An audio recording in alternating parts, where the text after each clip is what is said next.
It is very difficult for some reason to obtain permission to treat patients in the United States. I think this country has the finest bureaucratic regulations in the world, and the other countries are way behind. Here, the patient has to go to very difficult bureaucratic process, which usually most of the patients will not be able to go through because they die during the process. For some reason, they don't want to have cure of cancer. My name is Sergeant Rick Schiff. I'm an 11-year veteran of the San Francisco Police Department. I hold the department's highest Medal of Honor for bravery. That used to mean a lot more to me than it does now. What I'd like to talk to you about today is my now 7-year-old daughter. This is an identical twin. Her sister is now dead. Her sister, when she was 4 years old, Kristen, developed a highly malignant brain tumor that had spread throughout her spine and her brain. The doctors told us that we had really two options: take her home, let her die, or bring her in for massive dosages of chemo and radiation simultaneously. In either event, she was going to die. They were quite certain of that, and very quickly. Believing her only chance to be the standard route, we gave her the chemo and radiation. It burned her skull so bad she had second-degree burns and her hair never came back. To change her diapers, we had to wear rubber gloves because her urine was so toxic and it burned her.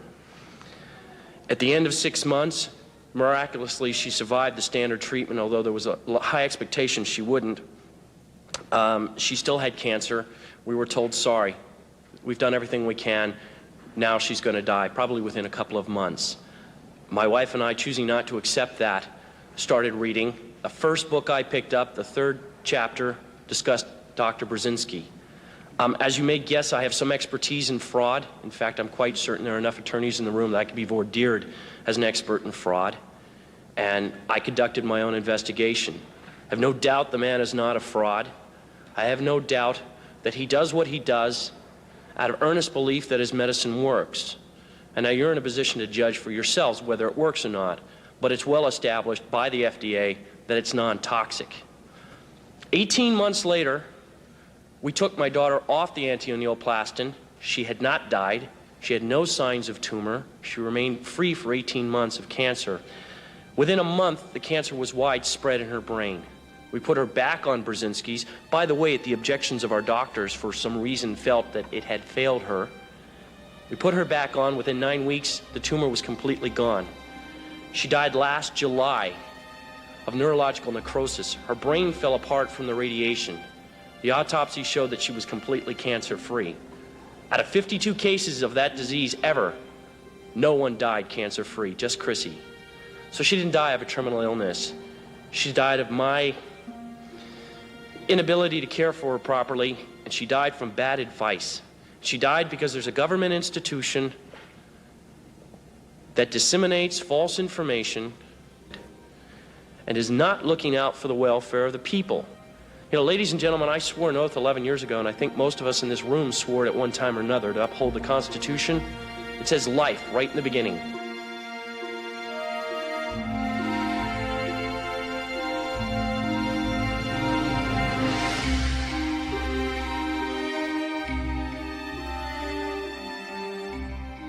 I first heard of Dr. Brzezinski back in the late 1980s when he was in a battle with the Texas Medical Board and the FDA regarding his innovative approach to cancer.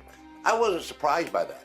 Anyone who's innovative in medicine creates waves in the medical system. However, in his case, I was continually surprised that they didn't put him out of business. I kept hearing about him. So in the mid-1990s, I said, Dr. Brzezinski, I want to come down to visit your clinic and find out what you're doing. It's very new to me. When I arrived, he had 7 charts ready for me to review that had been reviewed by the National Cancer Institute, who also made a site visit the year before. The National Cancer Institute reported that these 7 patients were either in complete remission or there was substantial improvement. I was astounded. Dr. Brzezinski had MRIs of brain tumors known to be almost universally fatal that had simply disappeared. A Polish native named Stanislaw Brzezinski attended Lublin Medical University where he graduated first in his class at age 24, and then received his PhD in biochemistry the following year. While undergoing his research to acquire his PhD, Dr. Brzezinski made a profound discovery. He found a strain of peptides in human blood and urine that had never before been recorded in biomedical research. As his curiosity in these peptides evolved, he made another profound observation. People who were inflicted with cancer seemed to lack these newly discovered peptides in both their blood and urine, while those who were healthy and free of cancer appeared to have an abundance of these peptides. Dr. Brzezinski theorized that if he could somehow provide a way to chemically extract these peptides from the blood and urine of healthy donors and administer these peptides to those with cancer, perhaps it could be useful in treating the disease. Before I started, I asked the lawyers for the advice. Can I use experimental treatment, which was the treatment with angioplastons? Can I use this in my private practice, and can I be involved in cancer research? Simple as the private company. Dr. Brzezinski's attorneys investigated both state and federal law to find out if it was legal for him to start his own biomedical research company, making antineoplastons and administering them to his patients within his private practice. They found that according to both the Texas state and federal law, the use of any drug or new drug can be used to meet the immediate needs of the patients of a licensed doctor, particularly when there is no other available option for them. The law stated that such activity was not governed at the time by the Texas Food, Drug, and Cosmetic Act and is not otherwise unlawful under the laws of the state of Texas. However, Dr. Brzezinski would not be legally allowed to introduce or deliver antineoplastons into interstate commerce, which means he had to keep his activities only within the state of Texas to avoid breaking any federal laws. As long as he did this, his actions were not within the regulatory authority of the FDA. However, once word began to spread that Dr. Brzezinski was successfully treating what was once considered terminal incurable cancer patients, people began traveling from all over the country to receive antineoplaston treatment. We're talking with Dr. Stanislaw Brzezinski, who is an MD and a PhD, has done some experimental work in the area of cancer, and has come up with some very interesting studies, which have been backed up by about 4.5 years of investigation. We've had 2 patients who appear to be in differing states of remission. Now, we started to talk a little bit about the medical community's acceptance of all of this. How is your research funded? Initially, my research was funded from National Cancer Institute and from Baylor College of Medicine. After I decided to open my laboratory, the only funds available for me were loans from the banks, patients' fees, and payments from the insurance companies. Could you stand for just a minute, Dr. Gardner? This is Dr. Harold Gardner. Now, is there anything about this that you find controversial? I mean, his treatment, does it have a good scientific background hypothesis and really controlled studies behind it? Yes, as the science of investigation goes, Dr. Brzezinski's studies have been quite professional, certainly as creditable as most at Wayne State and the University of Michigan and others, which I'm tied to directly. The controversy is less in his approach on a therapy basis than it is his approach organizationally. And much of the medical and hospital industry operates as a very closed shop. And if you have ideas that might in one way or another jeopardize that economic base, you fall into disfavor very quickly. That is an incredible statement that you've just made. And I've been involved with several patients who have chosen options in Europe and in Canada, and those options are not available in this country because of economic and organizational reasons, not because of scientific reasons. Thank you.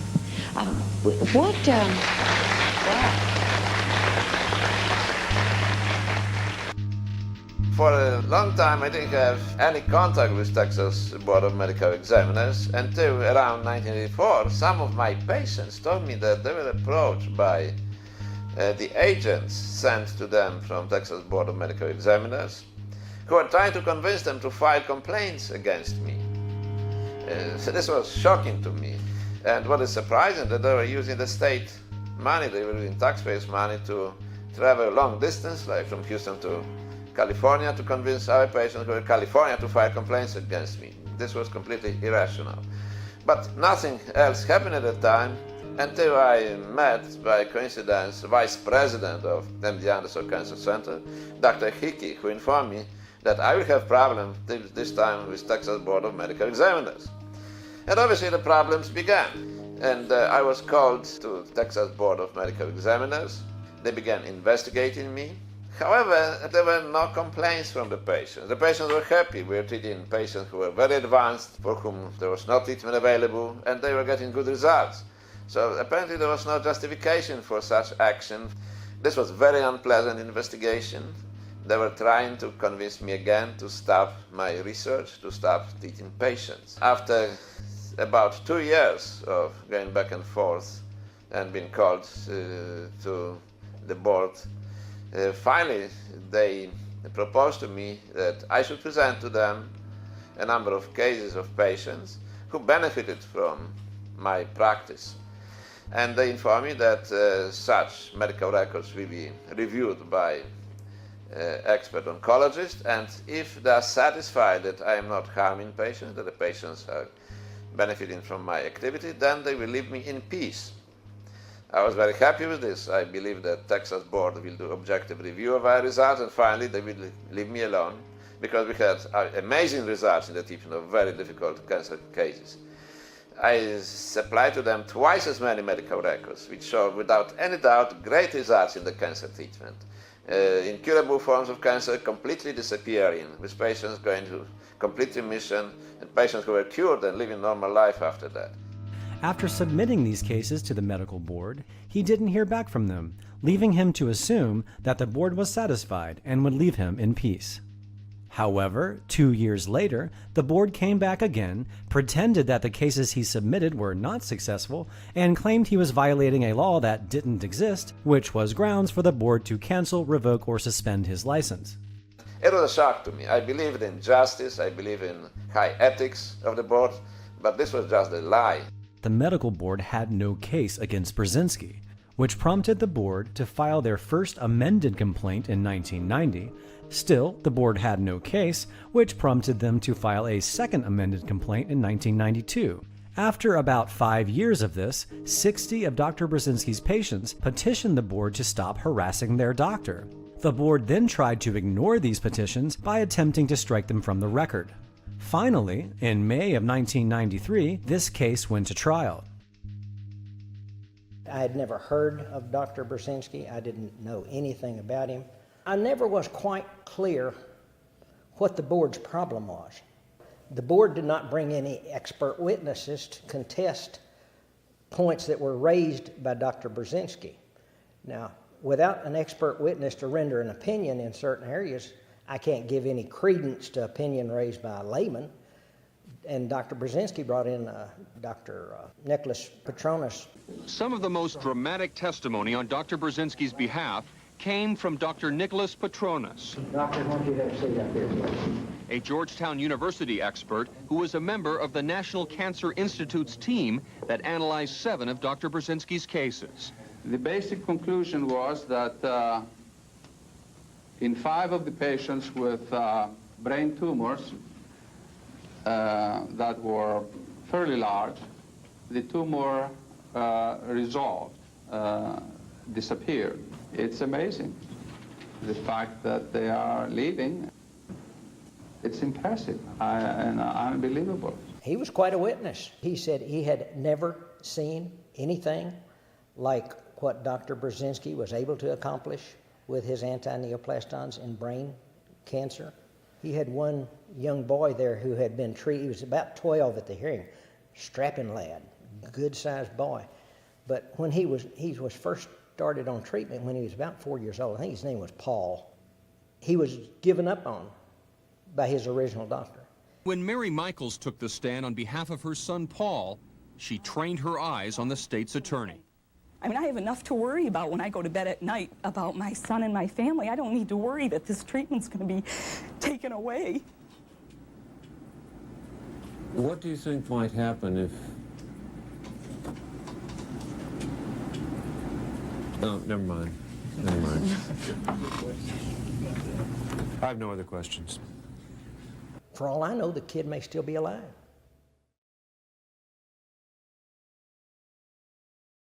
The tumors will grow, they will lose the vision, they will be paralyzed, and they will die, because there's nothing in the world which can be used to save these patients' life. You intend to continue doing just what you've been doing until somebody is able to stop you. Is that not true? I'm going to do what the law will allow me to do, Mr. Helcom.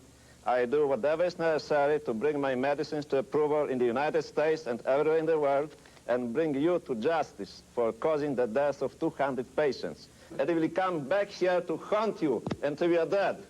Are you threatening me, Dr. Brzezinski? I'm not threatening you, but that's what's going to happen in the future. Well, I think that's something that'll remains to be seen. They weren't real happy with me. I could tell that from the way they were talking to me and asking questions. Then they told me after they were going to rewrite my proposal for decision and take adverse action against Dr. Brzezinski, and I said I thought that was rather foolish.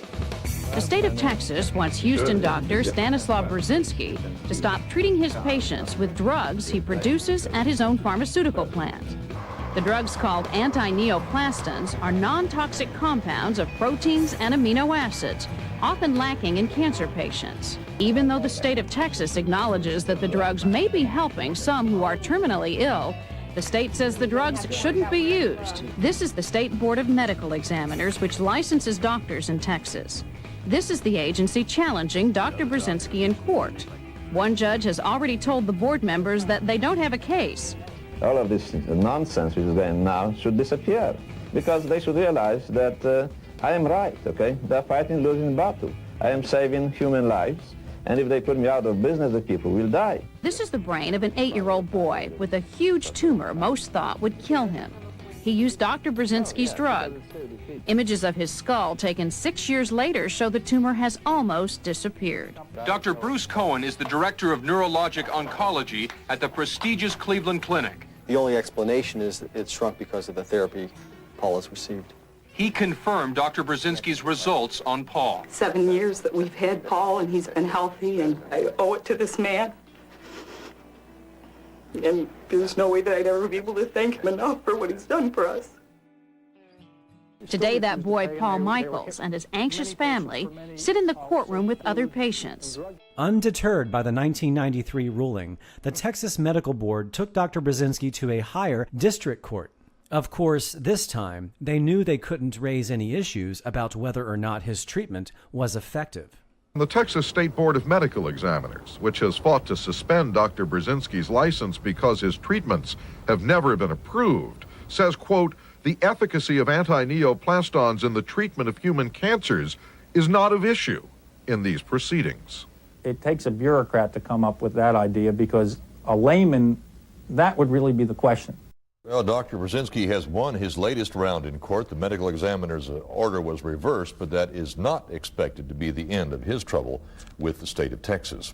The Texas Medical Board took this case all the way to the Texas State Supreme Court, leaving the Texas Medical Board completely unsuccessful in their efforts to remove his medical license. So, if efficacy was not an issue, and Dr. Brzezinski wasn't breaking any laws, then why would the Texas Medical Board continue on with this empty pursuit? Well, it was eventually realized, even by the mainstream press, that the Food and Drug Administration had been pressuring the Texas Medical Board to continue trying to take away Dr. Brzezinski's medical license. For this story, we wanted to talk to the FDA about its policies and procedures. The agency did agree to talk to us on background where it wouldn't be quoted, but it repeatedly refused our requests for on-camera interviews. While they were busy pressuring the Texas State Medical Board to try to revoke Dr. Brzezinski's medical license, they were even busier trying to revoke Dr. Brzezinski completely from society by trying to place him in prison. On March 12, 1976, FDA Bureau of Drugs Director Richard Kraut states in the cancer letter, when anyone other than large institutions ask permission to conduct clinical trials, you want harsh regulations. Sometimes we say it is proper to hinder research. And once these guidelines were adopted, the FDA would consider itself bound by them.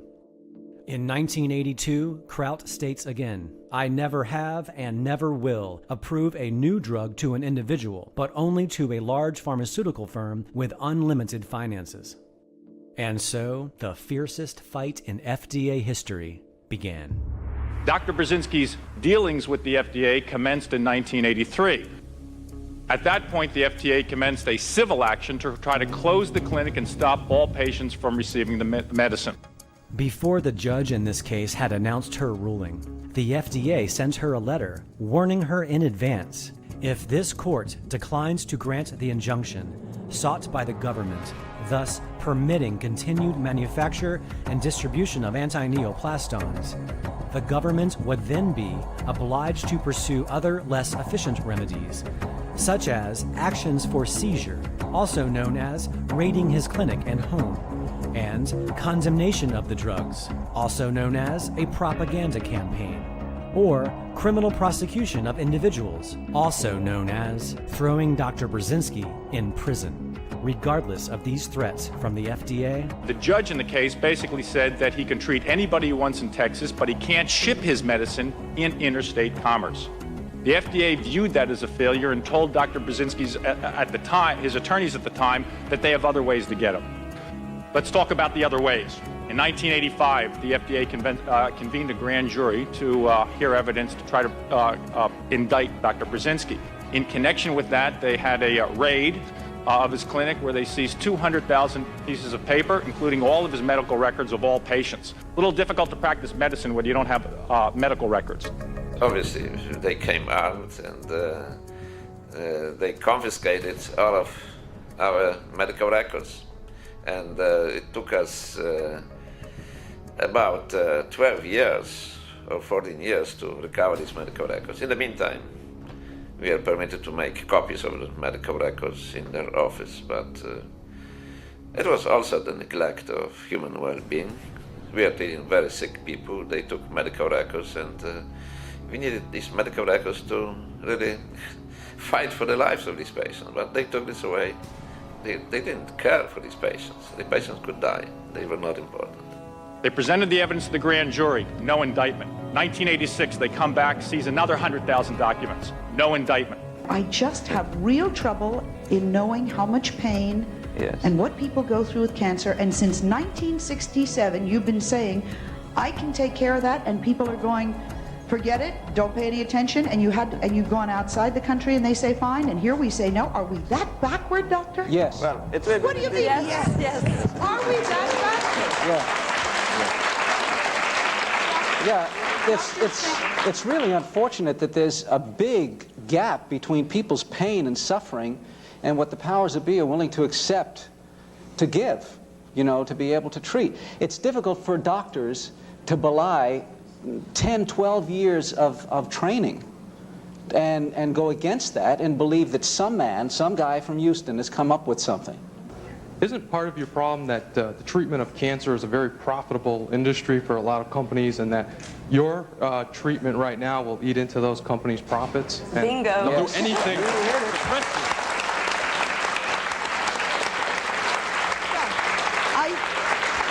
I think that there are the people who give the chemotherapy and people like that, and the drug companies would have a very good reason for not helping you out. I would disagree with that from the standpoint that, as Dr. Brzezinski's pointed out himself, the patients he's treating are patients who are not currently eligible for chemotherapy or radiation.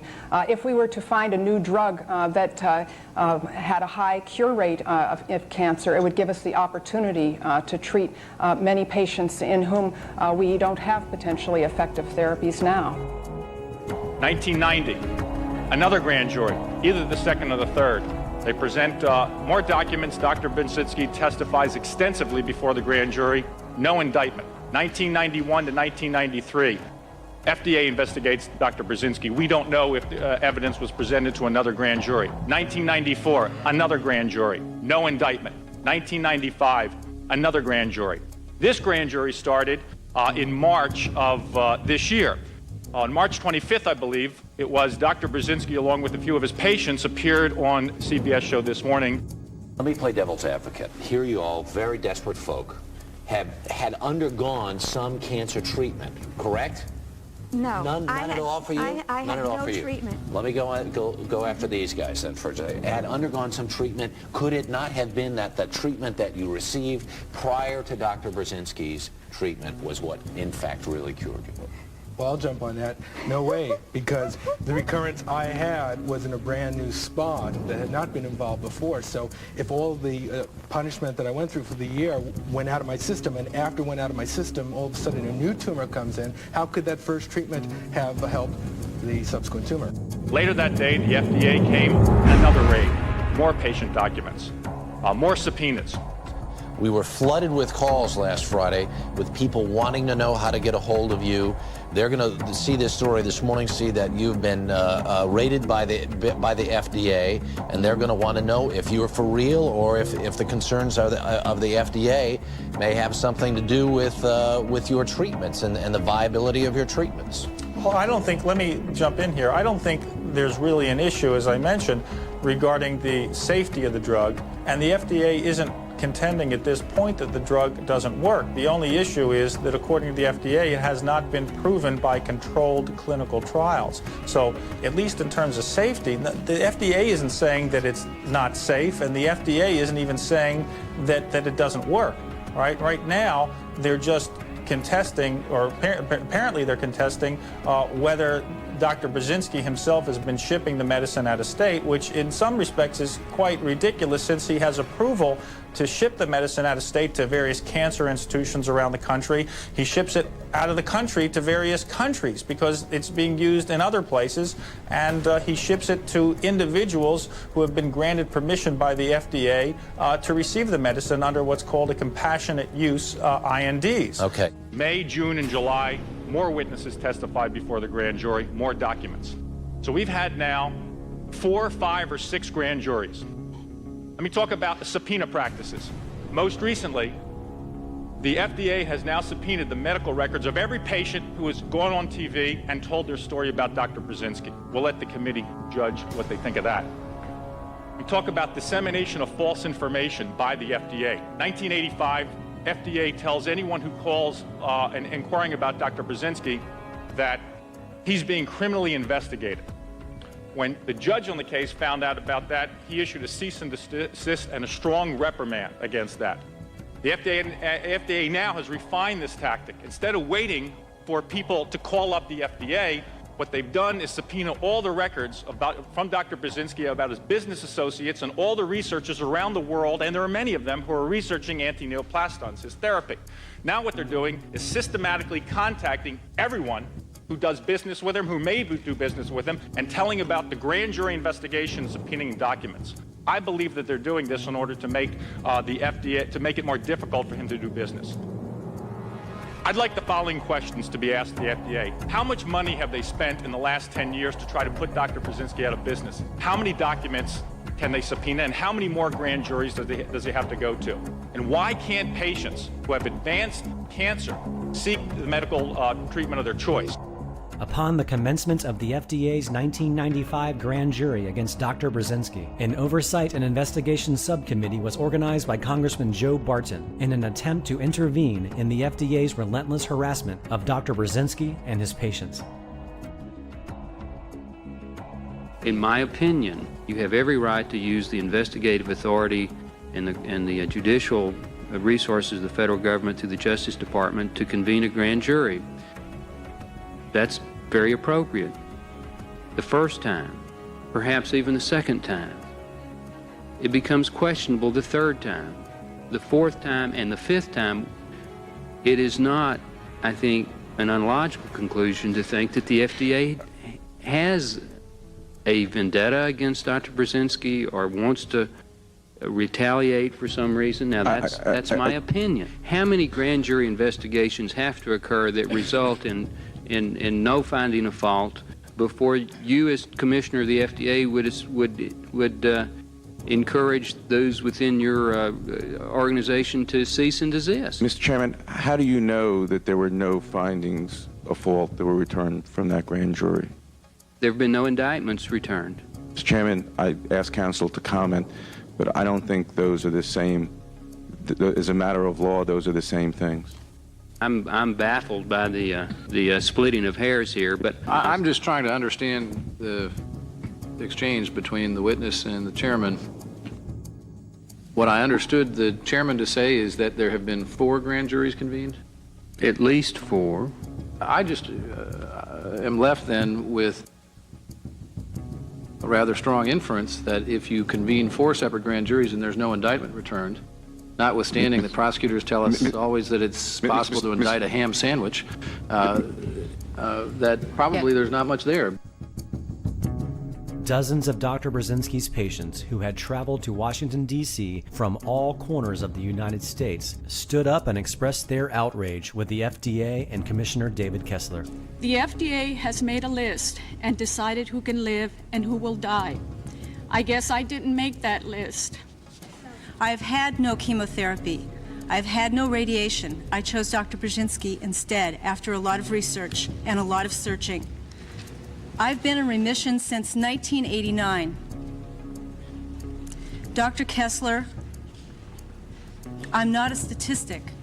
We're frustrated. There are rights, constitutional rights have been violated. This has got to end. My children are asking me, Daddy, what does the future hold? My one daughter wrote a letter to the president of this country and said, please don't pull the plug on my daddy. And that just broke my heart and broke my wife's heart. My husband is a walking miracle. 16 months ago, the doctors told us there's nothing else they can do, and they told us to enjoy what little life he has left. Look at him. He biked 32 miles after being on Dr. Brzezinski's treatment for 2 months, and they're saying we can't have it? I have a report from my family physician which tells how well I am doing. My tumors are leaving my body, and my condition is improving every day. Now the FDA is saying to me, no, your doctor is a criminal, he should be put in jail, and he needs to be shut down. This is criminal. I want the FDA to get out of our lives and stay out of her doctor-patient relationship. What the classical conventional medicine had to do for me was there, nothing. For me, the next thing was the minister. I did not want to undergo chemotherapy, which I had a new name for, chemotherapy, or any type of radiation. I was extremely lucky I found Dr. Brzezinski. And I don't want the FDA to take this right from me. I came 18 years ago from communist Romania, and the tyrannous dictator Ceausescu never stopped a doctor from treating anybody. How can we have something like this in the United States? Barely a week after these hearings, on November 20th, 1995, Dr. Stanislaw Brzezinski was indicted. Brzezinski was charged with 75 counts of violating federal law and fraud. If convicted, Brzezinski would face a maximum of 290 years in a federal prison and $18.5 million in fines. Not to mention what would happen to his patients. He is their last chance for life, but now the federal government is issuing a death sentence for the patients of this cancer doctor. On February 9th, Houston federal court judge Sim Lake ruled Dr. Brzezinski's treatments have been, quote, illegal under Texas and federal law since 1984, and he ordered them stopped on all but a handful of patients. Then he put a stay on his own order, a stay of execution. I believe that most of these 300 people will die within a short period of time if the treatment is stopped. In 1996, not only did scores of Dr. Brzezinski's patients return to Washington, D.C. to protest his indictment, but many of them testified again before another congressional hearing headed by Congressman Joe Barton. Our first witness is Marianne Canary, is that correct? Yes, that's correct. From Aurora, Minnesota.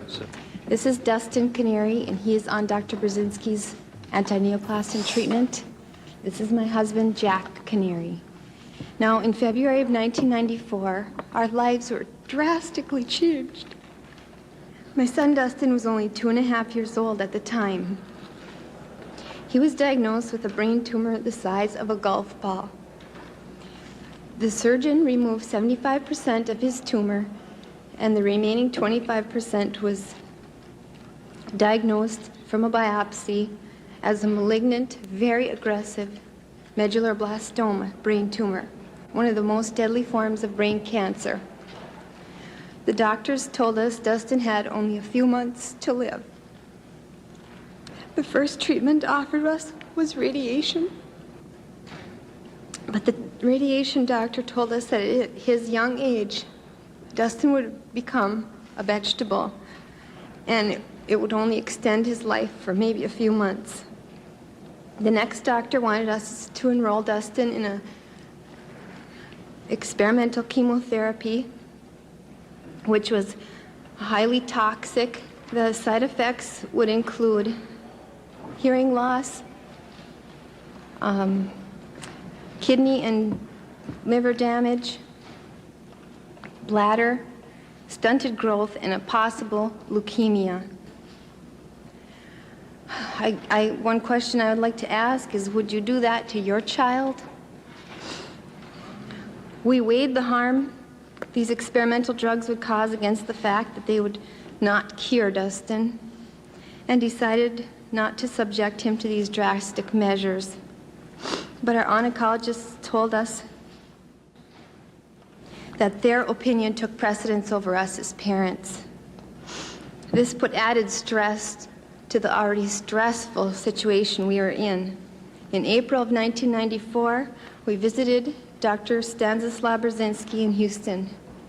Dr. Brzezinski made us no promises, but said that he often had very good results with brain tumors. At worst, it would not hurt Dustin, and it offered the best hope and a longer quality of life. An MRI 6 weeks after we started Dr. Brzezinski's treatment revealed no tumor. We were very overjoyed. Dustin continued anti-neoplastin therapy, and 1 year later, a tumor 1 inch by 1 inch in size was found on the MRI. That would be April of 1995. Dr. Brzezinski immediately raised Dustin's dose of anti-neoplastins. There were still no harsh side effects at all. The next MRI in September of 1995 revealed that the tumor had almost disappeared again. To this day, it has not reappeared. If you look at Dustin right now,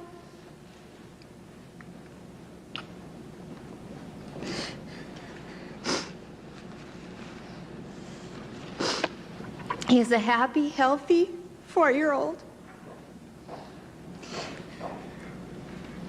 who has outlived his prognosis. There is no traditional treatment that would have kept him alive with such good quality of life. FDA Commissioner David Kessler loves to grab headlines as a man who loves children so much. He wants to protect them from the ravages of smoking. If Dr. Kessler loves children so much, why have he and his agencies been trying so hard to cut off my son's last hope for life? Without this treatment, my son will die. This is a photo of Dustin Canary at 4 years old in 1996. This is a photo of Dustin Canary at 22 years old in 2013, happily married. And this is a photo of Dustin Canary today, paying it forward by helping to save the lives of others as a firefighter and paramedic. American cancer patients from now on will have faster and easier access to more promising therapies. Here, in a nutshell, is the importance of each of the President and the FDA's 4 proposals.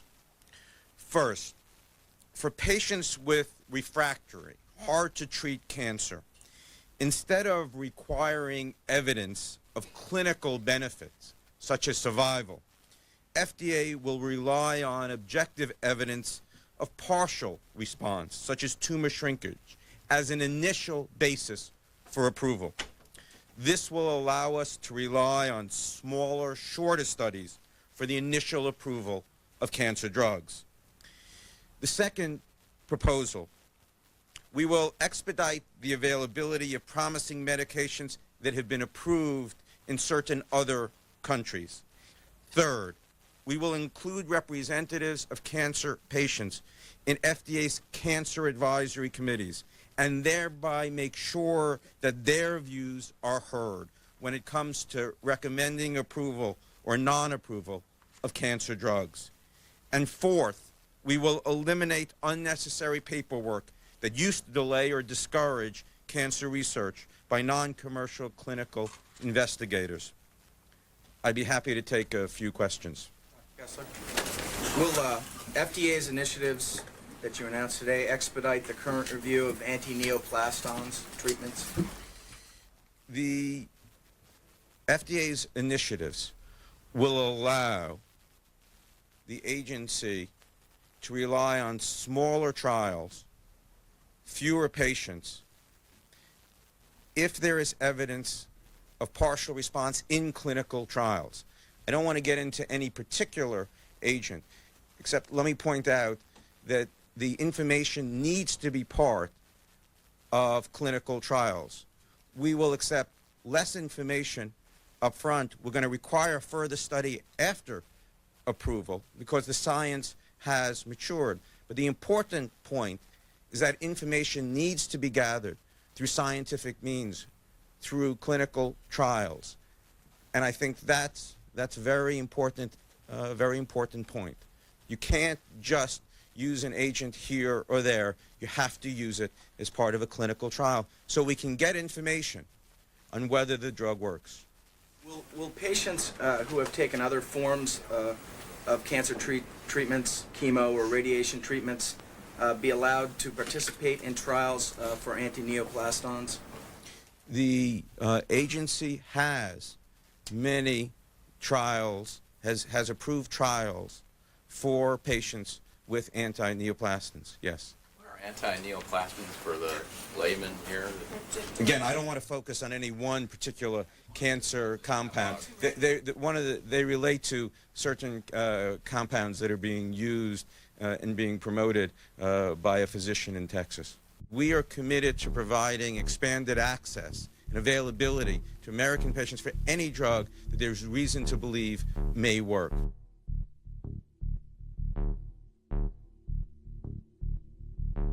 They would not back down in making sure Brzezinski's criminal trial moved forward. Federal prosecutors concede that a cancer doctor they will put on trial here in January for using an innovative but unapproved drug has been saving lives. The prosecution marks the first time the FDA has tried to jail a scientist for using a drug on which he is conducting FDA-authorized clinical trials. In a pretrial motion, Assistant U.S. Attorney Mike Clark objected to a defense request for the jury to visit the chemical plant where Dr. Brzezinski manufactures anti-neoplaston. The jury visit request is a thinly veiled effort to expose the jury to the specter of Dr. Brzezinski in his act of saving lives. Whether anti-neoplaston does or does not work is not an issue, and the jury should not be asked to decide the question. He added that if the issue comes up at trial, it would be an irrelevant, emotional, prejudicial, and misleading concern. The issue of whether anti-neoplastons work may not even come up during the trial. The judge says that's not relevant, but the defense contends that's exactly the point, that what was done in developing the drug and administering it was done to save lives. This trial cost the American taxpayer $60 million, while costing Dr. Brzezinski over $2.2 million. $700,000 of Brzezinski's legal defense was raised primarily by Dr. Julian Whitaker through his newsletter, Health and Healing. After Dr. Whitaker wrote of the plight and injustice being done to Dr. Brzezinski, his readers sent in close to 18,000 checks in small donations for Brzezinski's legal defense. The trial is expected to last about 2 months. The jury will then decide whether Brzezinski is a fraud or a medical pioneer. On March 4th, 1997, due to a deadlocked jury, the judge declared a mistrial.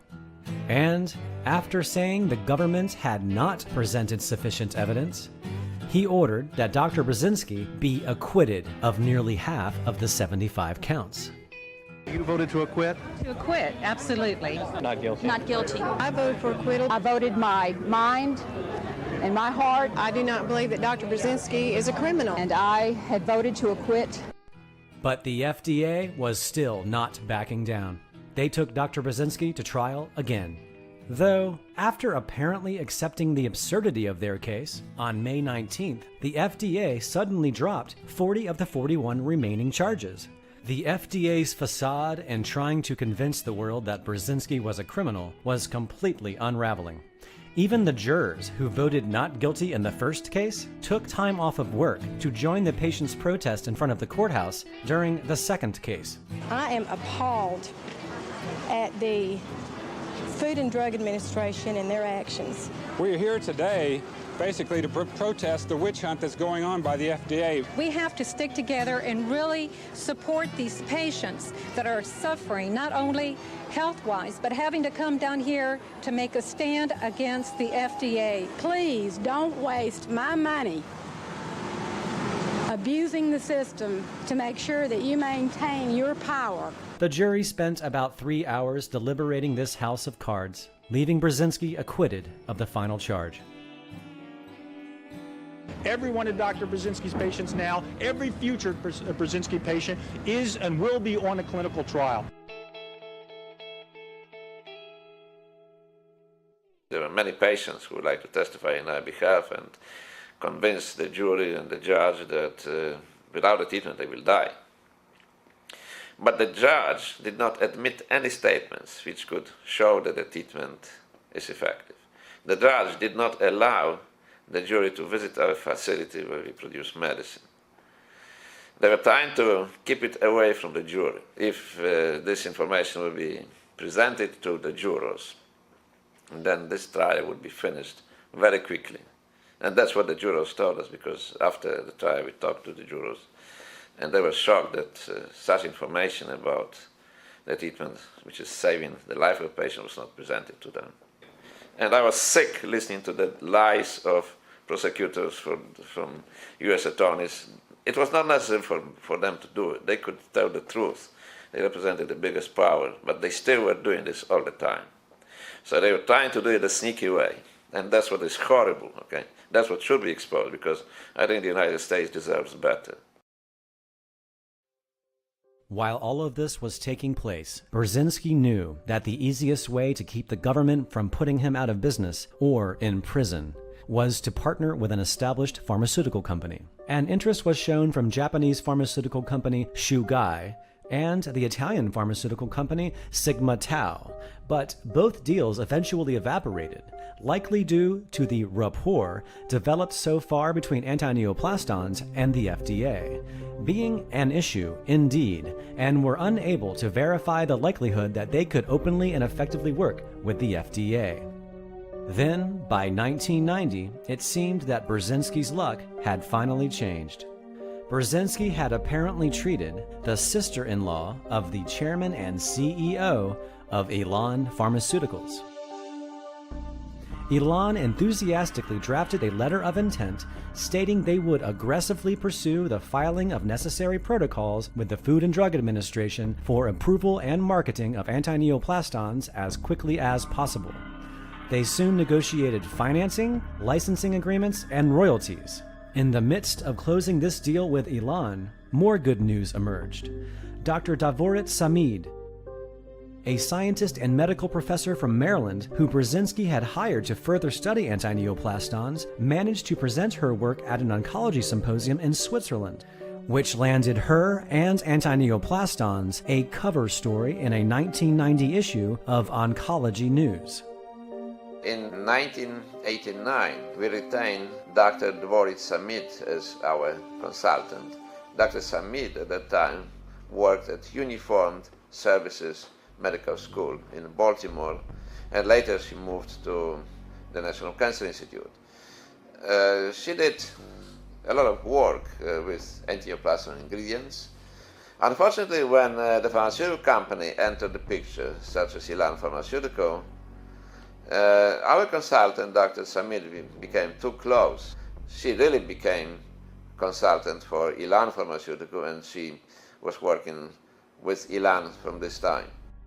And suddenly, Elan Pharmaceuticals terminated their licensing agreement, stating Elan has significant doubt as to whether the active substances comprising of antineoplastons have patent protection, thereby rendering an agreement meaningless.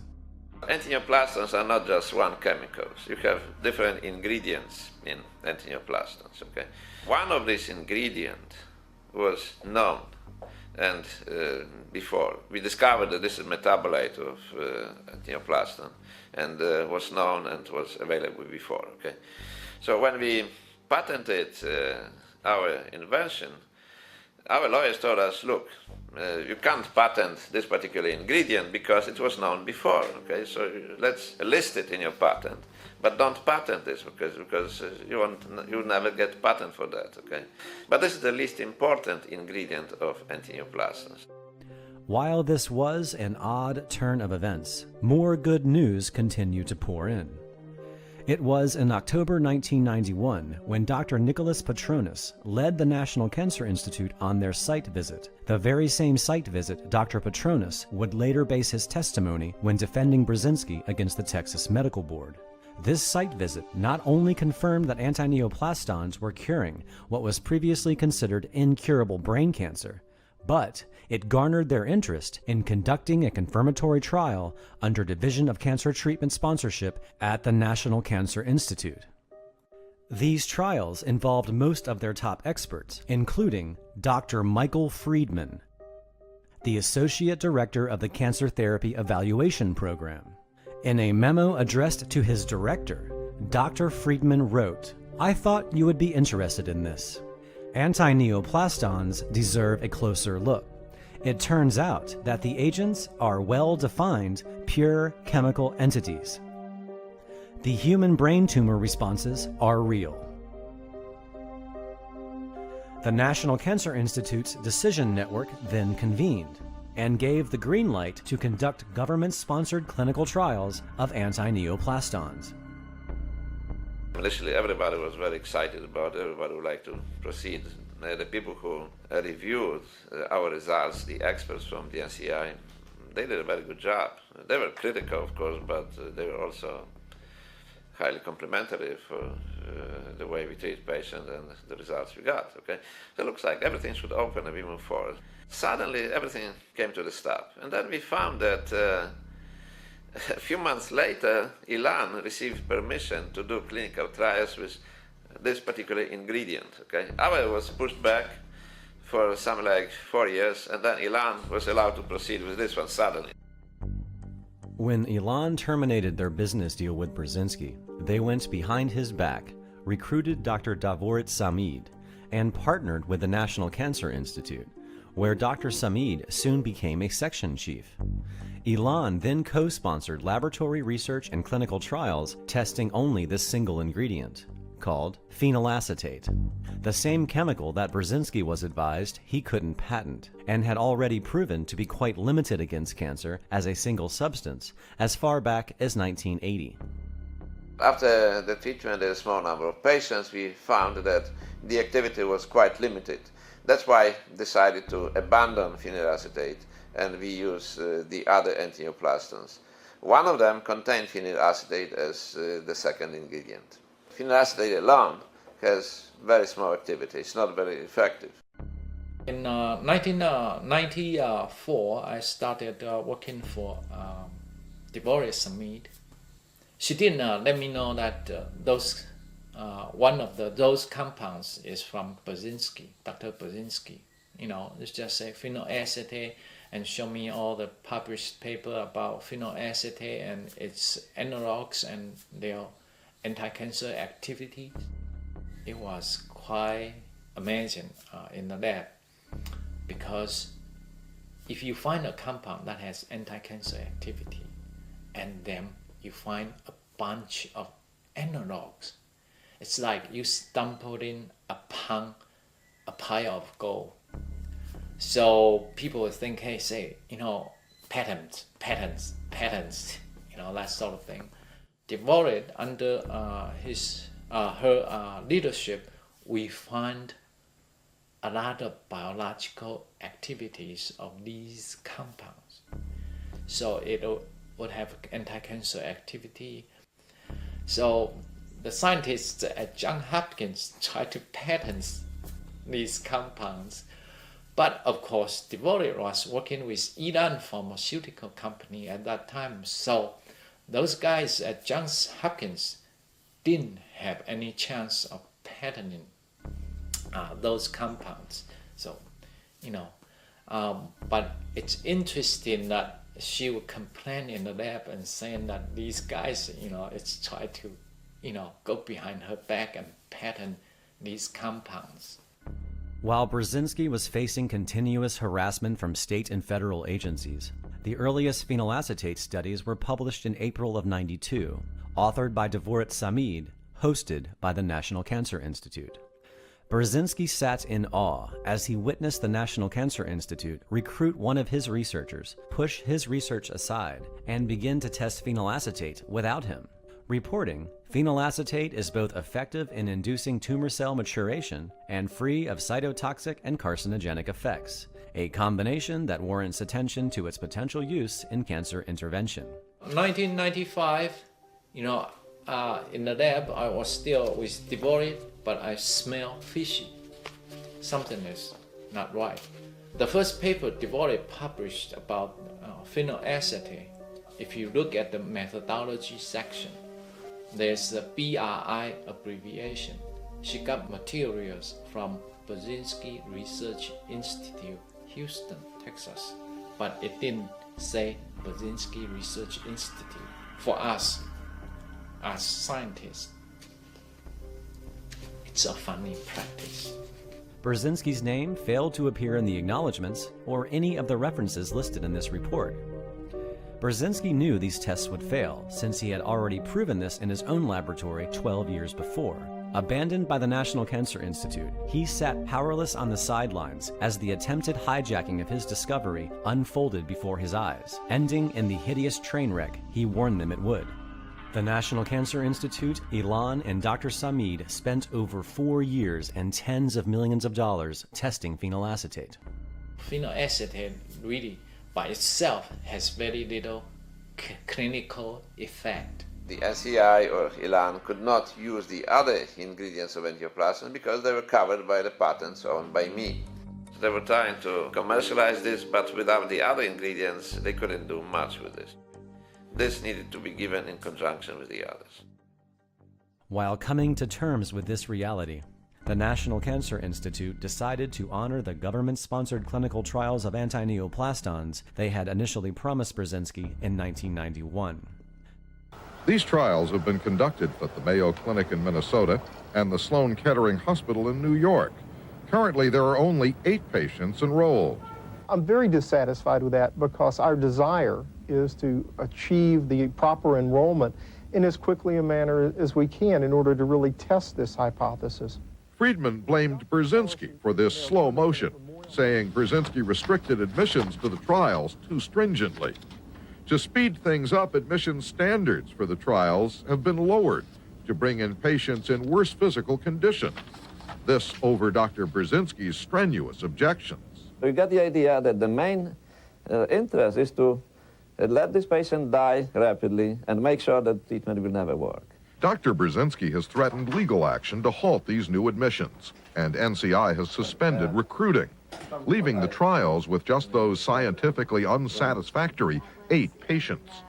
Meanwhile, both the FDA and the Texas Medical Board are still trying to stop Brzezinski.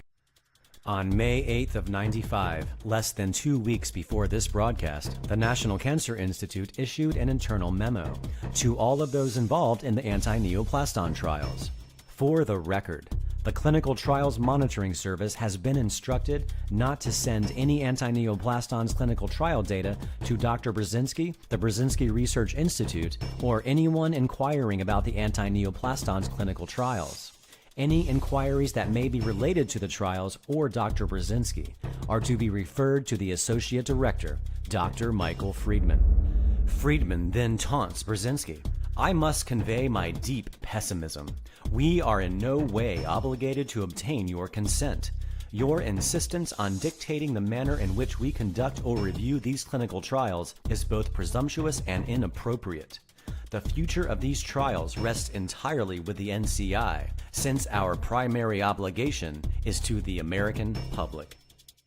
Brzezinski responds, your letter of June 6 conveys pessimism? My letter conveys outrage. Patients were admitted against admission criteria, their treatment was discontinued, and their lives were jeopardized for frivolous reasons. In spite of your promise, we never received any detailed data on these patients. There must be a reason why you are afraid to provide us with complete copies of medical records. It took us at least half a year before we forced NCI to release some of this information to us. And then we found that they severely violated protocol. They did not comply at all with the protocol. On the top of that, patients were forced to stop the treatment with antioplastons because of massive fluid retention. And this is something which we don't see with antioplastons. Typical effect of antioplastons is dehydration, which means elimination of the fluids. The patients are losing a lot of fluids to the point that they have to drink a lot of extra fluid. We don't see increased fluid retention. I was curious why this could happen. I knew that the patients were receiving a lot of intravenous fluid, but then we learned that perhaps the fluid which they were receiving were not antineoplastons. In October of 1995, the National Cancer Institute's Cancer Information Service issued a public statement for anyone inquiring about their clinical trials of anti-neoplastons. In it, they stated, because these studies were closed prior to completion, no conclusions can be made about the effectiveness or toxicity of anti-neoplastons. To their credit, and according to the scientific standards set by the National Cancer Institute, this was indeed the truth. However, 4 years after these trials were closed, and 2 years after Brzezinski defeated the FDA and won his freedom, the National Cancer Institute just couldn't leave well enough alone, and decided to vindictively publish these scientifically invalid anti-neoplaston trials in the peer-reviewed medical literature. In it, they described how 9 patients were treated, and no patient demonstrated tumor regression. However, whoever was responsible for publishing this report was apparently careless enough to also include the anti-neoplastons concentrations detected in the blood of the 9 patients during treatment. We compared this to the data which we have in our studies. We found that they were severely diluting the medicine, and this was why the patient had fluid overload. Antioplaston AS2-1 consists of 2 ingredients, which is called phenylacetate and phenylacetylglutamine, and about 2.7 times lower level of phenylacetate in patients' blood compared to what we see in our patients who receive successful treatment. phenylacetylglutamine, there is about 36 times lower level in patients' blood compared to what we see in our patients receiving the right dosage of antineoplastons. And the concentrations of phenylacetyl isoglutamine, one of the main ingredients of antineoplaston A10, were close to 170 times lower than what we see in the treatment of patients with antineoplastons. And that's what we found from patients' husbands or patients themselves, okay? That's what they were doing, okay? So this was horrible, okay? This was like a criminal act, okay? They should be prosecuted for that, okay? Because obviously they knew what they were doing, and they knew that these patients have really no chance to respond to any treatment. They are going to die, okay? And that's what happened. After we realized what they do, we decided to force them to stop clinical trials. And since then, obviously, National Cancer Institute hates us, okay? They do whatever they can, obviously, do not cooperate with us anymore. In the past, when NCI or its assigned entity conducting an alternative cancer therapies, they always alter the protocol and let it fail to discredit the therapy. But this time, the pharmacokinetic data shows that they didn't do it right. And most scientists would not look at it carefully because Papa is telling you something and you don't question him. After the National Cancer Institute intentionally violated all protocols of their own anti-neoplaston trials, and after all state and federal agencies had failed in their 14-year campaign to remove Brzezinski from society, after all of the dust settled, a profound truth began to emerge. It was October 4th, 1991, that America's National Cancer Institute hosted their site visit to Brzezinski's clinic and verified for themselves that anti-tumor activity was documented by the use of anti-neoplastons. 17 days later, on October 21st, 1991, the United States of America, as represented by the Department of Health and Human Services, and Dr. Davorit Samid filed a patent for anti-neoplastons AS2-1. They even had the audacity to include Brzezinski as a reference. The invention described herein may be manufactured, used, and licensed by or for the government for governmental purposes. At the time, Brzezinski had no idea this had happened, but did have his suspicions when they began to openly test phenylacetate without him, and the National Cancer Institute knew it. In an April '93 NCI memo distributed to those involved with Brzezinski, they state their concerns. Political issues are a real concern. Congressman Bedell is concerned we are taking the anti-neoplastons away from Brzezinski. Brzezinski has patent on anti-neoplastons. Since phenylacetic acid, or phenylacetate, may be the active component in anti-neoplastons, our involvement has become an issue. 5 months later, the United States of America and Dr. Davorit Samid file their second extended patent on anti-neoplastons. And guess who else was in it? In March of the following year, America files its most extensive updated anti-neoplaston patent to date, spanning 111 pages. 7 months later, they file a fourth one. June 6, 1995, the United States government has a field day filing their 5th, 6th, 7th, and 8th extended patent on anti-neoplastons. The following day, America files its 9th, 10th, and 11th extended anti-neoplaston patent. And a couple of months after the 11th patent was filed, Dr. Michael Friedman leaves his position at the National Cancer Institute and becomes Deputy Commissioner of Operations for the Food and Drug Administration, working directly under Dr. David Kessler. And by November of that year, after a decade of failed grand juries, the United States of America's Food and Drug Administration finally manages to indict Dr. Brzezinski. 1 month into America's criminal trial against Brzezinski, America's first patent on anti-neoplaston AS2-1 is approved. A month after America fails in their second trial against Brzezinski, their second and third anti-neoplaston patents are approved. Over the course of the next 3 years, the United States Patent Office approves all 11 copycat patents on anti-neoplastons AS2-1. And as we know, all of this was done based on the fact that the United States, which is National Institute of Health, together with pharmaceutical company, which is Elan Pharmaceuticals, was trying simply to steal my invention. That's what they wanted, okay? It's not that we had successful visit from the National Cancer Institute in which they determined that this treatment works great, and they decided that we should go through phase 2 clinical trials, which will be sponsored by them. No. This gave the idea of some higher-ups at FDA to conspire with pharmaceutical company so that they can steal the invention from me and get it because it was good, okay? So that's the whole story, okay?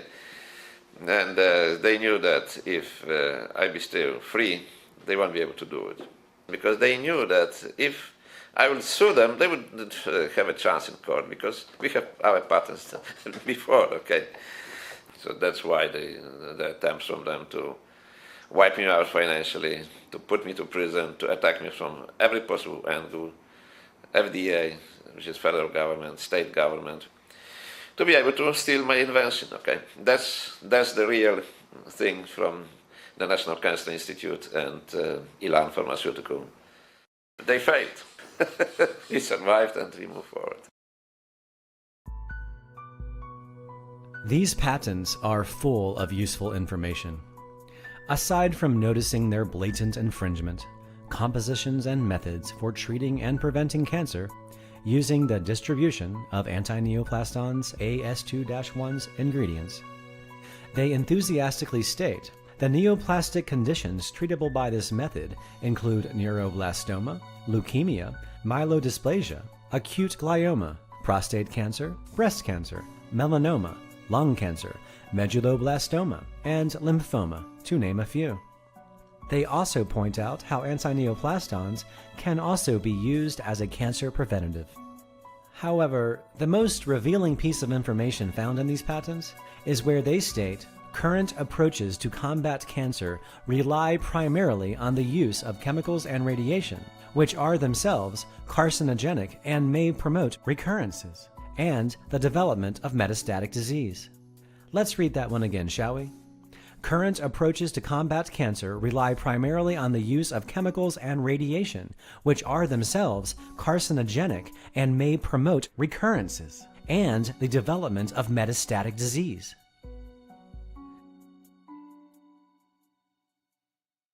They in some time have a creed. It's to separate the medicine from the medicine man.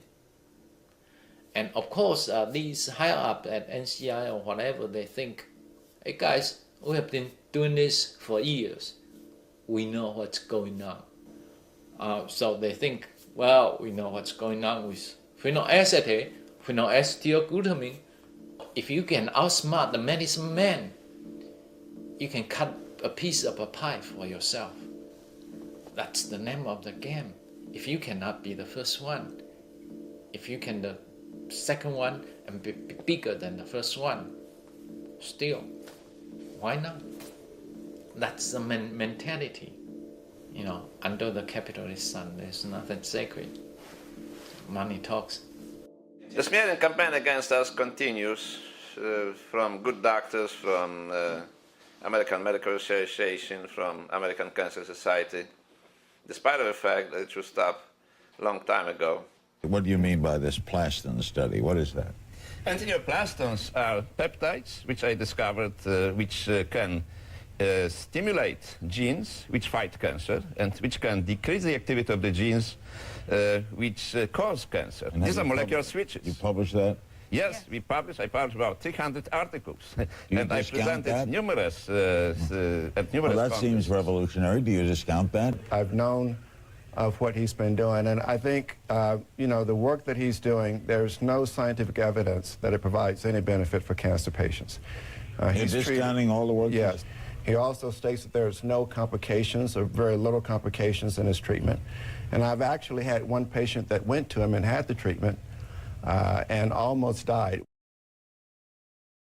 4 years after my diagnosis, I had run into one of the neuro-oncologists I met with and told him that I had gone to Dr. Brzezinski and I was cured, and he kind of wrote it off. I was very excited to tell him that I was cured, and he really burst my bubble about it, so it was somewhat depressing for me. You have an amazing story of survival sitting right next to you, a young woman named Jody Gold. Jody, I understand that you actually had a very advanced malignant brain tumor diagnosed right before you turned 32 years old, and here you are with us today. Exactly, and I'm actually here today because I participated in a clinical trial. I don't know why Dr. Black is not telling the truth. We conducted 12 phase 2 clinical trials under strict FDA supervision. In every one of these trials, we have objective response to the treatment. We prove that treatment works, that treatment can cure incurable brain tumors. The patients can live not only over 5 years tumor-free, but over 10 years tumor-free from the types of tumors where chemotherapy can do absolutely nothing. This is well documented. This was reviewed by the top specialists in the United States, but it was never reviewed by Dr. Black. He didn't review even a single case treated by us. Why are you not open treated patients whom Dr. Black advised do not come to us 11 years ago for incurable brain tumors. Her tumor was gone in 2 months. She's now 11 years later in perfect health, living here in L.A., and Dr. Black told her, you'll be wasting time and money coming to Dr. Brzezinski. Why are you not as a good doctor? Why are you not open to this? Well, actually, I'm open to anything that would benefit my patients. The doctors I know and the clinicians I know, and these people are evangelical. I mean, they are hugely vested and invested in doing what they believe is very important and good work. It helps them get up in the morning to go to work. So folks who are invested in that kind of zealous way, are going to look at anything that isn't within that vision. They're going to look askance at it. They're going to look at saying that's really weird, or that's a charlatan. My oncologist, the radiologist, the MRI guy, and everybody we talked to said, he's a quack. You should not do that. I mean, he's dangerous. And we basically said, well, we did our research and this is what we want to do, and you can't do anything for me, so why not? Well, it's not good. It's not smart. It's a fake. It's a scam. He's going to take your money and you're not going to get anything. I mean, it was everything that you'd hear from someone that didn't know anything about it but really didn't want to do it. So, but they weren't in the position that we were in. It didn't seem that they had any facts and figures and concrete evidence to debunk him. Good point. It was just maybe what they had heard. One doctor told Susan, if you were my sister and you wanted to go to Dr. Brzezinski's clinic, I would stand on the runway in front of the airplane to keep you from flying to Houston. He got a little dramatic about it. I got pretty thoroughly annoyed with some of these doctors who would tell me he's a crook, a quack, a charlatan, he's never really cured anybody. And I would ask them, how do you know this? Well, it's just what I've heard. So I would say to them, if you think you're a scientist, how can you go based on just what you've heard? If Dr. Brzezinski's treatment is so effective, and so many of his patients say that it is, why then is it not used here at MD Anderson, one of the nation's leading cancer hospitals? Simple, say doctors here. It doesn't cure cancer. Well, I don't have any evidence that does, that's for certain. Dr. Maury Markman is head of research at MD Anderson. His claims have certainly not reached the level of acceptance in the medical community. He says there can be lots of explanations why certain patients recover, but to say it's because of Brzezinski's treatment, you can't say that, he says. And if there was such proof, if it worked, you'd be all over it. Absolutely. But Dr. Brzezinski thinks there may be something else at work. Big institutions may not like being upstaged by an outsider. The doctor at MD Anderson disagrees. We had actually asked the endocrinologist at MD Anderson about Dr. Brzezinski, and he told us he was a quack and that there was no evidence that worked. But at that point, it was like, well, yours doesn't really work either. You know, I looked at it like, well, you know, if she's got approximately 9 months to live, then, you know, we come over here and we don't have all the side effects. Well, you know, in 9 months' time, which am I going to be better off doing? Right. If the ending result is the same. I think what is amazing is that Dr. Brzezinski has had a vision and a passion and a zeal for 40-odd years, put up with being called everything short of and probably even including a witch doctor, because of his firm belief that he can save people's lives. And I mean, what that says about his character and the fiber of his backbone to be willing to take that on, and to be alive when and recognized when it happens. I mean, there are many times in history where great inventors, you know, the inventor has basically died or was impoverished before they had a chance to see the fruition of that great invention, and he's got a chance of doing that. In 1840, Ignaz Semmelweis, an Austrian obstetrician, noted that over 20%, that's 1 out of 5, women giving birth in the hospital died 4 to 6 days later of puerperal fever. These women were then autopsied in the basement of the hospital. And the doctors who performed these autopsies wore no gloves. Can you imagine that? Believe it or not, they then would leave the autopsy room and go straight to the delivery room to assist other births without even washing their hands. Then Dr. Semmelweis's good friend and fellow physician accidentally cut his finger while he was doing an autopsy. In 6 days, this doctor died with the same signs and symptoms of puerperal fever. All of a sudden, Semmelweis knew. He realized that the doctors were transferring the disease from the autopsy room to the delivery room, and he urged his colleagues to simply wash their hands. For this unforgivable sacrilege, he was drummed out of the medical profession, and he died in an insane asylum. Now today, we have the same kind of arrogant commitment to belief. But with cancer treatment, we have $1 trillion business built on those beliefs. So if you think Semmelweis had a problem, just imagine the problem Dr. Brzezinski faces. There was no money involved in hand washing versus non-hand washing. Dr. Sawanabari wants to figure out how the clinic administers anti-neoplastons and targeted gene therapy. Dr. Brzezinski has been working with doctors in Japan for years. In fact, it was evidence from patients in Japan that convinced the FDA here to allow earlier studies in stage 2 trials. His method is very safe and also very effective. So I'm sure that this is the new strategy of cancer treatment.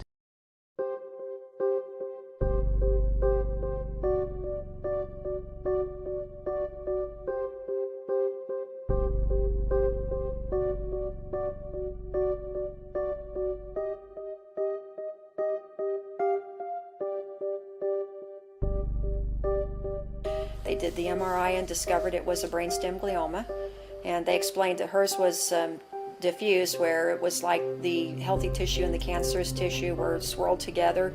So of course surgery wasn't an option, and with the radiation they suggested, her prognosis was probably going to be about 8 to 18 months.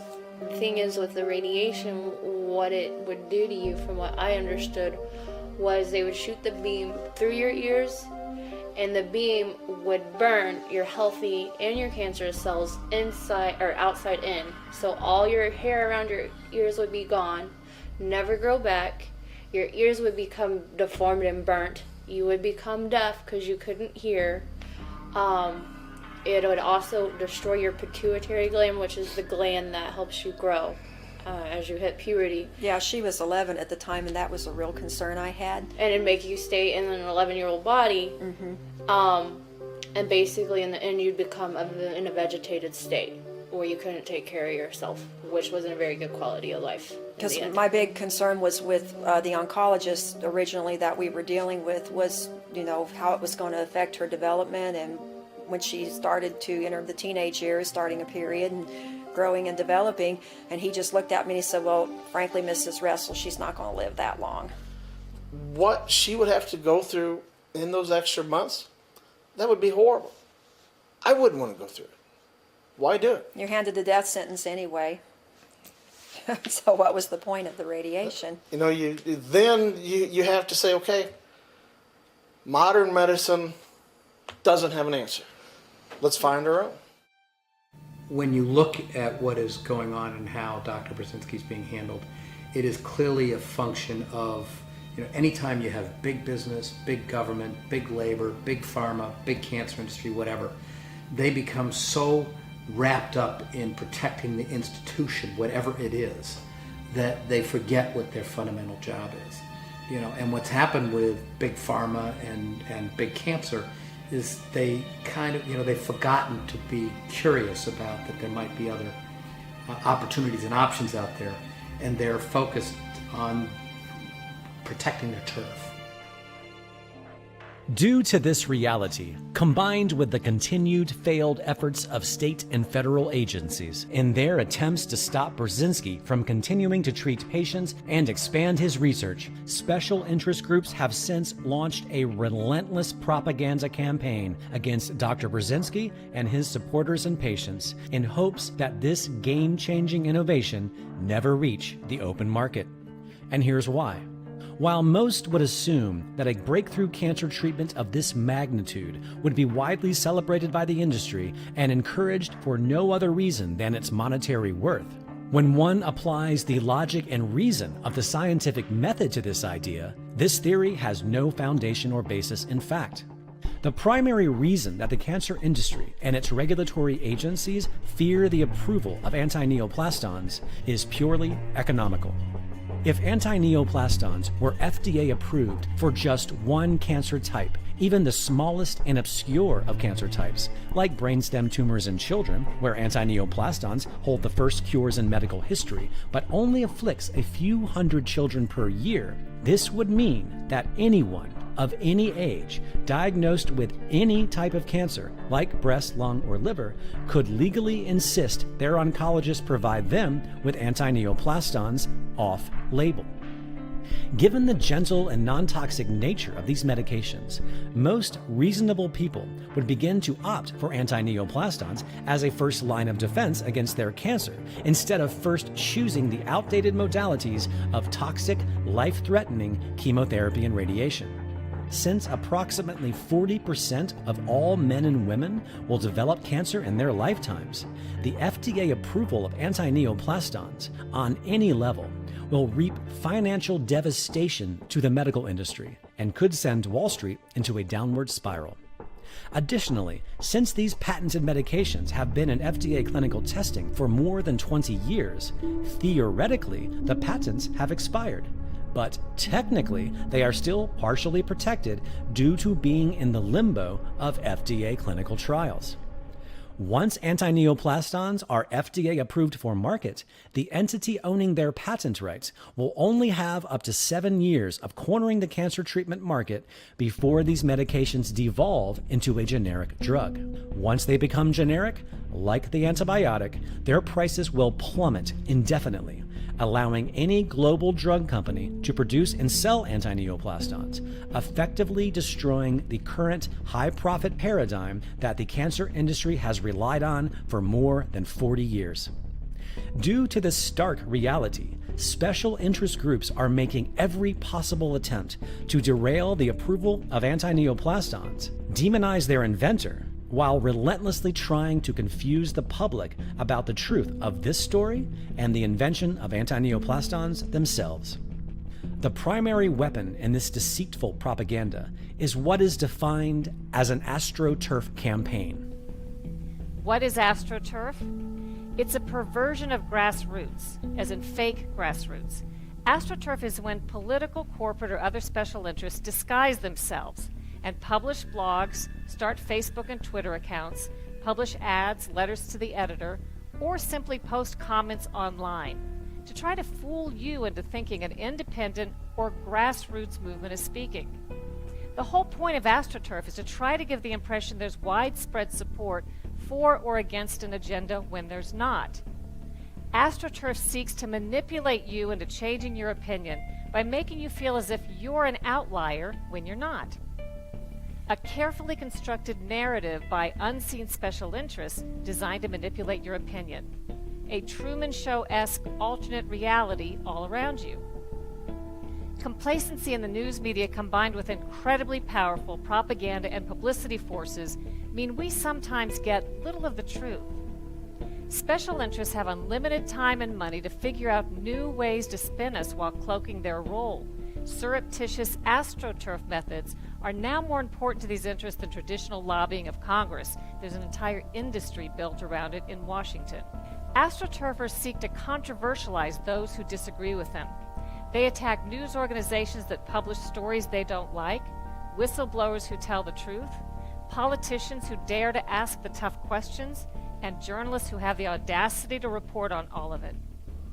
Sometimes AstroTurfers simply shove intentionally so much confusing and conflicting information into the mix that you're left to throw up your hands and disregard all of it, including the truth. Drown out a link between a medicine and a harmful side effect, say vaccines and autism, by throwing a bunch of conflicting paid-for studies, surveys, and experts into the mix, confusing the truth beyond recognition. And then there's Wikipedia. AstroTurf's dream come true. Billed as the free encyclopedia that anyone can edit, the reality can't be more different. Anonymous Wikipedia editors control and co-opt pages on behalf of special interests. They forbid and reverse edits that go against their agenda. They skew and delete information in blatant violation of Wikipedia's own established policies with impunity, always superior to the poor schlubs who actually believe anyone can edit Wikipedia, only to discover they're barred from correcting even the simplest factual inaccuracies. Try adding a footnoted fact or correcting a fact error on one of these monitored Wikipedia pages and poof, sometimes within a matter of seconds you'll find your edit is reversed. In 2012, famed author Philip Roth tried to correct a major fact error about the inspiration behind one of his book characters cited on a Wikipedia page. But no matter how hard he tried, Wikipedia's editors wouldn't allow it. They kept reverting the edits back to the false information. When Roth finally reached a person at Wikipedia, which was no easy task, and tried to find out what was going wrong, they told him he simply was not considered a credible source on himself. A few weeks later, there was a huge scandal when Wikipedia officials got caught offering a PR service that skewed and edited information on behalf of paid, publicity-seeking clients in utter opposition to Wikipedia's supposed policies. All of this may be why, when a medical study looked at medical conditions described on Wikipedia pages and compared it to actual peer-reviewed published research, Wikipedia contradicted medical research 90% of the time. You may never fully trust what you read on Wikipedia again, nor should you. This anti-Brzezinski propaganda campaign began in November of 2011 with science blogs, which nearly went under after accepting paid propaganda messages masked as editorials by corporate giant PepsiCo, as well as science-based medicine, which in turn spawned the website The Houston Cancer Quack under the guise of an AstroTurf organization called the Skeptics for the Protection of Cancer Patients. After this bogus group was established, they opened Facebook pages, Twitter accounts, blog incessantly, start petitions, even comparing Brzezinski's FDA-sanctioned activities to the infamous Tuskegee experiment, where doctors intentionally gave scores of African Americans syphilis. This group also launched a grossly deceiving and manipulative website called the Other Brzezinski Patient Group, which consists of a list of unconfirmed former patients allegedly treated by Brzezinski's organization who allegedly died under its care, without providing the unsuspecting reader full names or sources. This effort was created to usurp a legitimate organization called the Brzezinski Patient Group, which has been in existence since the 1990s. This group also bombards the FDA and the Texas Medical Board with petitions, emails, and phone calls accusing those agencies of not doing their job and stopping the Brzezinski Clinic and the Brzezinski Research Institute from continuing to operate. This group has also managed to fool unsuspecting members of the mainstream press, like Liz Scheibo of USA Today.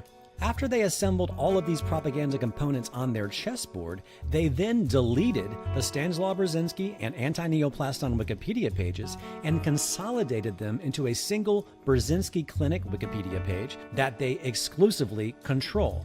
By linking to the articles by members of the press they've manipulated, linking to their own blog posts, while also leaving commentary on PubMed, pretending to be medical experts and reviewers, and then deviously use their own fraudulent medical review commentary as Wikipedia sources to give the illusion that there is overwhelming opposition to the safety and efficacy of anti-neoplastons. This group has also infiltrated and manipulated a global group that calls themselves the Skeptics, a group that ironically promotes critical thinking and the scientific method. The following is what happens when an unsuspecting, card-carrying skeptic who's had the wool pulled over his eyes by this devious group is confronted with fact.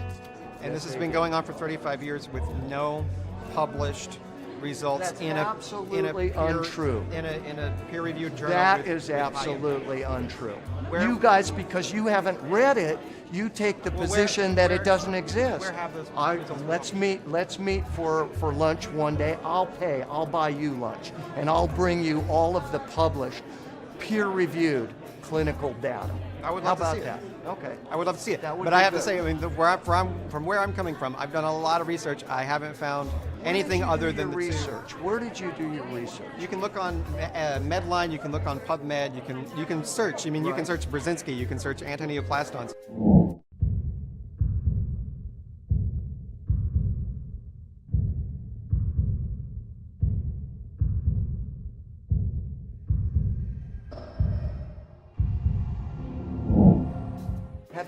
Have you ever talked to Dr. Brzezinski? Have you ever been to Houston? No. Have you ever gone to the clinic?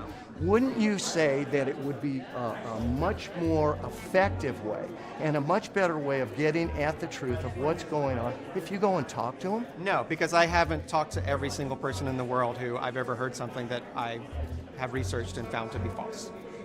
I mean, you don't necessarily believe in unicorns. I have been contacted by numerous people, if not dozens at this point, of a lot of people that have been personally hurt by what you guys are doing. Well, one thing it's I not could tell you right. for certain. I'm telling you now, it's not right. It's not. You're not doing a morally good thing, and you're hurting people, and people may die as a result of what you're doing.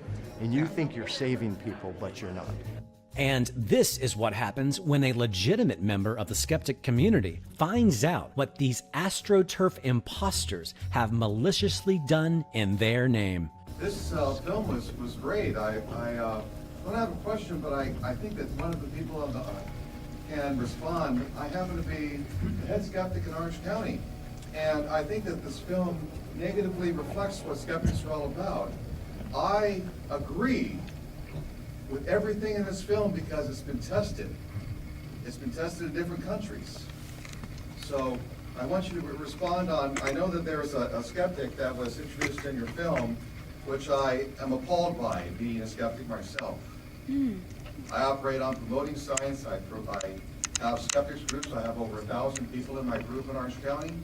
And I think that I'm going to recommend this movie to all of them. Thank you very much. I appreciate that. History hasn't changed much. Scientific fact continues to be often based not on science or peer review, but the projected illusion and manufacturing of a perceived majority consensus. Oh, in surprise and alarm. Oh, you mean sort of Otherwise known as pseudoscience, the very idea this opposition vehemently pretends to oppose. So it's August 26th, 2015. Yes. Yeah. Last time I saw you guys was in 2012. We've definitely come a long way. We got married last year, so... Yeah. And that wasn't something that... That we ever thought we'd be doing. Well, I never thought I'd get married, first but off. But obviously, with what happened to Hannah and her prognosis, that looked like it would never happen either. But yeah, it's a miracle, you know. And we have just done everything we can to get on and enjoy our life. Yes! Dr. Brzezinski's treatment saved her life. People can think what they want, you know, because, you know, a lot of people think that Dr. Brzezinski is, I don't know, a fraud or charlatan or crook or whatever they want to think. And one thing in life, you should always try and respect the beliefs that other people have, you know. But it's very hard to respect the belief of people who really want to see this guy just cleared out, stamped out, killed, well, not killed, but, you know, professionally killed. What I've seen along the way, because I kind of kept all of this away from Hannah. I didn't want her to see how much hatred there is for this guy. And I know he's being taken to court again by the Texas Medical Board, what, for the third time? You know, twice by the FDA. When's it ever going to stop? But I remember Dr. Brzezinski saying something to me. I said, why do you keep doing this, you know? And he said, I have to, I have to keep going. He said, but I probably won't get recognized for this work until I'm dead. And, you know, there isn't a day goes by when I don't think how lucky we are, but how it scares the crap out of me that there are a lot of people who might never get this treatment, and there's a lot of people who are convinced, absolutely 100%, that this treatment doesn't work. She was accepted on a phase 2 clinical trial. It worked, and she's trying to get on with her life as best as she can. Whereas for me, it's a little bit different because I feel a massive debt to him. And I get contacted probably every 2 or 3 weeks by someone with a brain tumor asking me for help and advice. And we want to say thank you, obviously, to you, Eric, because if you hadn't have made this film, I probably never would have found out about the treatment. I want to say a massive thank you to Dr. Brzezinski and all of the people in this clinic because, you know, they went to great lengths to help us. Yeah. You know, this treatment didn't work for everyone, but it definitely worked for some people. We spent 7 weeks at that clinic. Hi, Daddy. Hello, how are you? Yeah, I'm sorry for ringing so late. That's all right. But I'm ringing with really, really good news. Good, that's what I want to hear. Go on, you tell. No, you tell me. I don't think I can. Go on. Tell me. Come on. My tumour has already shrunk by 10%. You're fucking hell, man. That is brilliant. Amazing. And when I tried to talk to some of these people, some of the other doctors, none of the doctors who treated Hannah, the oncologist, none of them are interested in what, you know, the fact 5 years, she's nearly now 5 years, which means what? In cancer treatment, that means you're cured, right? Yeah. Thinking, I mean, you made that up, but anyway. But it's just such a crazy world, you know? Such a crazy world because there are people out there all over the world that could really, this treatment could save their life and they'll probably never, ever, ever get it. You know, the other thing is, which a lot of people don't know, this Japanese paper, this Japanese data was a phase 2 independent randomized trial, and that's what so many people wanted to see. But it's just so easy to say, oh no, push it away, push it away, push it away. But because the study wasn't very big, and they put the words in it that basically say it wasn't a big enough number, people just disregard it. It's like toilet paper.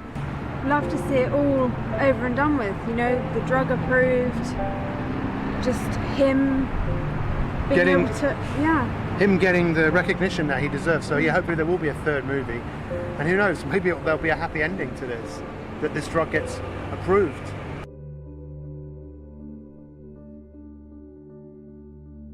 2 years ago, we finished our phase 2 clinical trial program. We finished successfully 14 phase 2 clinical trials under FDA supervision, which proved not only increased response rate according to the protocol, which means there was a proof of efficacy coming from phase 2 clinical trials, and a proof that the treatment is well tolerated.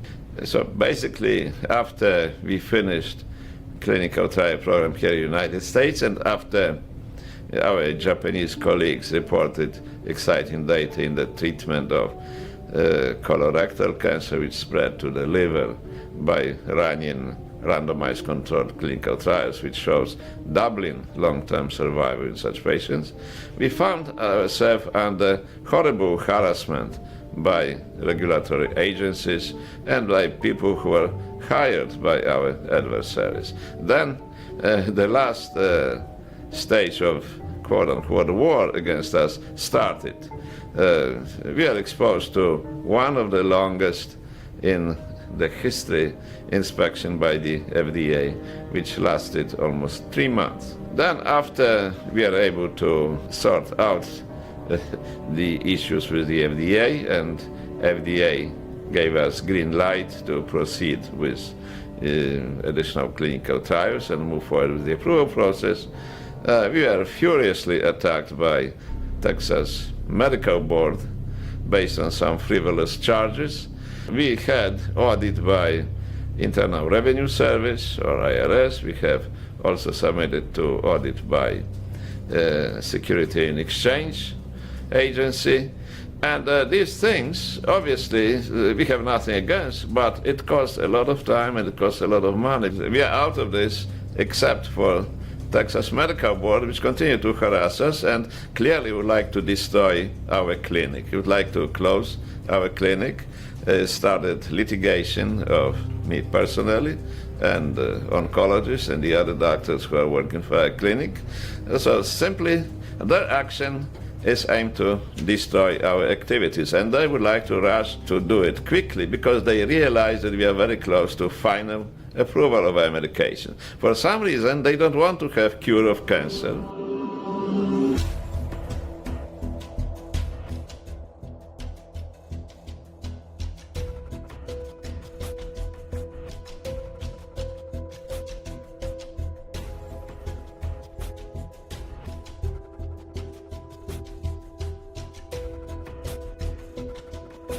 It's almost like a cancer industrial complex now. And it's heart-wrenching. I think most people think that they're just gonna wake up one morning and find a headline in the newspaper, hey, we just found a cure for cancer, that it's something that is going to be discovered by the pharmaceutical industry. And it's obvious to me, you know, after watching the Brzezinski first film and doing the research that I've done, that there are alternative therapies that already exist and that are doing positive things.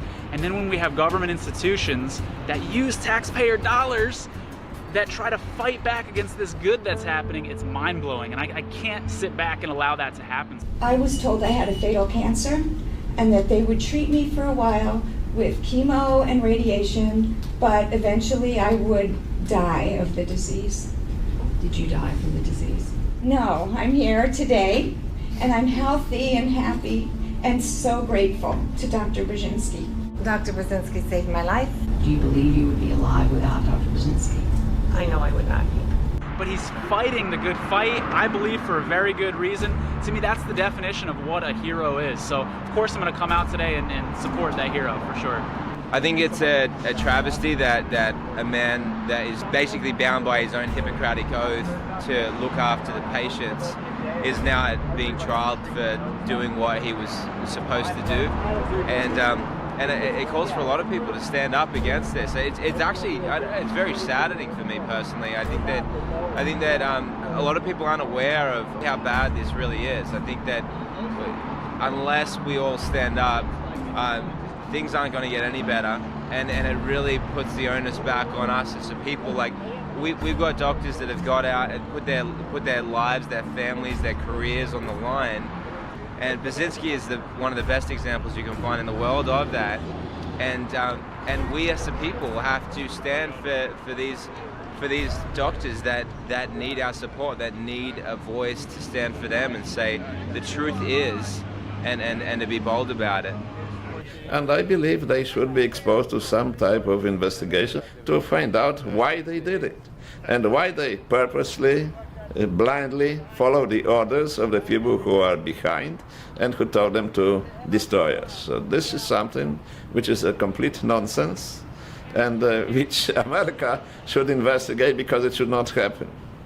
Hopefully this will be explained and we'll be relieved from this menace which is really hurting us and hurting patients. Well, I'm here, first of all, because Dr. Brzezinski saved my life. And also I believe that people have a right to choose whatever it is they want to do for their medical health. And that's our freedom in this country. But I'm mainly here because I feel like I owe Dr. Brzezinski to show people that what he does is not quackery. I mean, I was given, 2 months to live, and here I am 7 years later, and I'm totally fine. What type of cancer did you have? Breast. I experienced breast cancer. I no longer experience any cancer in my body whatsoever. That's wonderful. My wife was dying. I went to Texas Oncology. They told her to make time to die. You have 60 days to live, or we can give you, serious chemo, and maybe you'll live 1 to 2 years. And so we said, we're not accepting that. We looked around, we found out Dr. Brzezinski, went in, and he gave us some hope. He said, I'm not sure, but I think we can turn this around. And in 60 days, the cancer that was in her lungs and in her sternum was gone. It just disappeared. If you'd have seen the x-ray she had on her lungs, it was totally white. 60 days later, we did another x-ray, gone, nothing in there. And, what he discussed it with us, it just made perfect sense that, if you're not working for the FDA or the drug companies, there's a way to cure cancer. I'm 25 years old at the end of the month, and there's been a cure for cancer that long. Plain and simple.